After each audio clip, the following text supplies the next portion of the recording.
आज हम जिन वस्तुओं का उपयोग करते हैं उनमें से ज्यादातर प्लास्टिक से बनी होती है, क्योंकि कई मायनों में प्लास्टिक सही सामग्री है।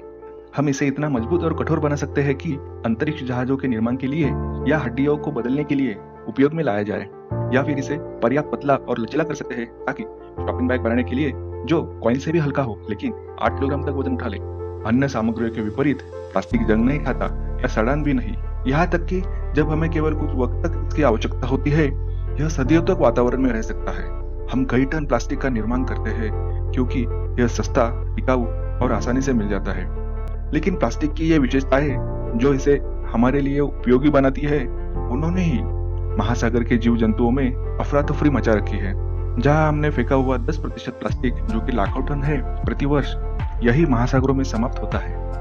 प्लास्टिक के बड़े टुकड़े निश्चित रूप से व्हेल, कछुए और समुद्री पंछी जैसे जीवों के लिए बुरी खबर है, जो बड़े टुकड़ों को निगलने या इसके मलबे में उलझ जाने की जोखिम हमेशा उठाए रहते हैं। समुद्र का अधिकांश प्लास्टिक आकार में बड़ा नहीं है। हमारे फेंकी हुई शॉपिंग बैग्स और सोडा की बोतलें सूरज की किरणों से कमजोर हो जाती है और हवा या लहरों में फटकर प्लास्टिक के छोटे छोटे कण बन जाते हैं। हालांकि सूक्ष्म पैमाने पर यह अभी भी पर्याप्त टिकाऊ है। सूक्ष्म जीव जो लकड़ी को छोटे छोटे टुकड़ों में काटते हैं, पचाते हैं, वो आसानी से प्लास्टिक को पचा नहीं सकते, जबकि प्लास्टिक छोटे कणों में टूट जाता है लेकिन पूरी तरह से पर्यावरण से चला नहीं जाता। यह बस समय के साथ हर तरफ फैलता रहता है।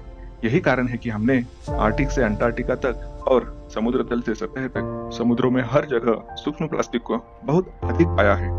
बड़े प्लास्टिक कचरे के आसान से समझ आने वाले प्रभाव के विपरीत माइक्रो प्लास्टिक के प्रभाव ढूंढना उतना ही सूक्ष्म और कठिन है। बहुत बार थोड़े बड़े समुद्री जीव जो इस प्लास्टिक को भोजन समझ लेते हैं, ये उनका दम भी घोट सकते हैं। लेकिन प्लास्टिक के टिकाऊ टुकड़े नवनिर्माण के रूप में भी काम कर सकते हैं, जिस पर छोटे समुद्री जीव बढ़ते हैं और नए जीव पैदा करते हैं। यह प्लास्टिक के कण जहरीले रसायनों को आकर्षित करके इकट्ठा करते हैं और इन कणों को खाए जाने पर खाद्य श्रृंखला में भी शामिल हो जाते हैं। और शायद अन्य ऐसी लाखों समस्याएं हैं जिन पर हमने अभी तक गौर भी नहीं किया है, क्योंकि हमने हाल ही में महासागरों के इन सभी माइक्रोप्लास्टिक पर ध्यान देना शुरू किया है। लेकिन यह निर्विवाद है कि हमने समुद्री पारिस्थितिक तंत्रों में कितना प्लास्टिक कचरा डाला है। प्लास्टिक की यही अद्भुत स्थायित्व इसकी गारंटी देता है कि आने वाले सालों में यह समस्या और भी बदतर बन जाएगी। कुछ लोग कह सकते हैं, ठीक है, मैं सिर्फ एक व्यक्ति हूँ, इसलिए मैं कुछ नहीं बदल सकता। लेकिन यह सच नहीं है। अगर प्लास्टिक का उपयोग करने वाला हर व्यक्ति खुद से ही बदलाव करना शुरू कर दे, तो निश्चित रूप से बहुत कुछ बदल जाएगा।